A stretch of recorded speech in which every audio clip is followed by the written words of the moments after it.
Hello everyone, I'm Jan Lecano. I'm from Section G1. We are going to explore our community and history in San Francisco. Tara, natuta!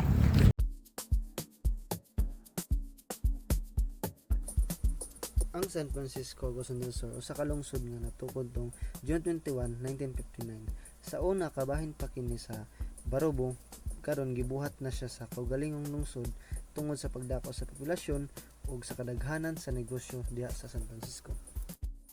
Nailhan ng usa ka lungsod dira sa San Francisco nga usa ka pinakamauswagon o pinakasentrong lugar diri sa Quezon del Sur o pinakanindot nga agtuan diri sa Agusan del Sur.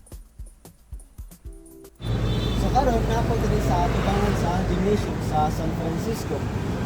So akong ikuan sa inyo sa mga ganap diri sa mga panghitabuan ni gymnasium. So mostly mga event nga ginaganap diri or mga activity like for example plantuli and sa mga event mga gikan sa gobyerno o kanang mga activity pod nga like mga basketball tournament nga gikan pod sa gobyerno nga gi-offer pod nila like mga kalingawan sa mga kabatan-unan sa mga nangdulaay diri sa basketball. So mao na akong i-introduce pod nako sa inyo unsa inaapod sa sulod ani kuan sa gymnasium. Tara.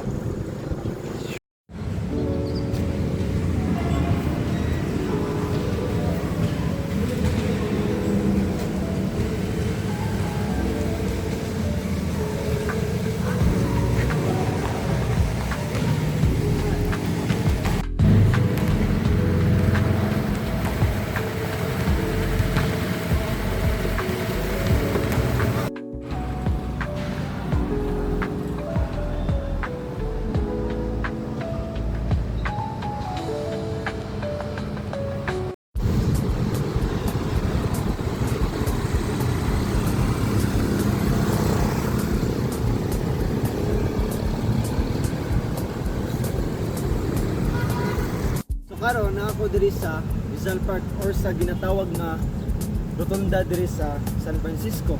So unsa may naa diri sa kuan diri sa Rizal Park or sa rotunda nga ginatawag.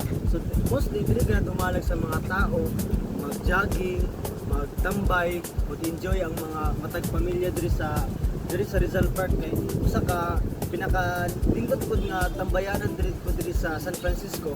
Mao ni kadalasan ginagamit nila nga as kuan pod nga bonding diri sa ilang matag usa diri sa mga tao diri sa San Francisco. O ako pag-show sa inyo gamay mga clip pod nga gamay diri unsay na diri sa rotonda. Tara.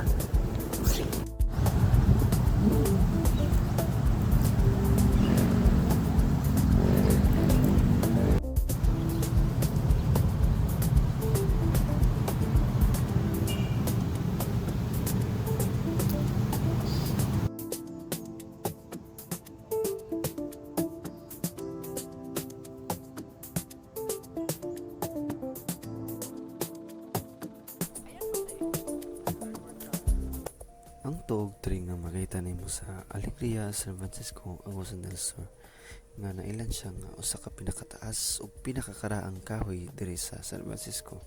Ug di lang sa San Francisco kundi sa tibuok Pilipinas nga niabot siya sa 300 years old. Ug usa po siya nailan nga Philippine Rosewood diri sa Pilipinas. Ug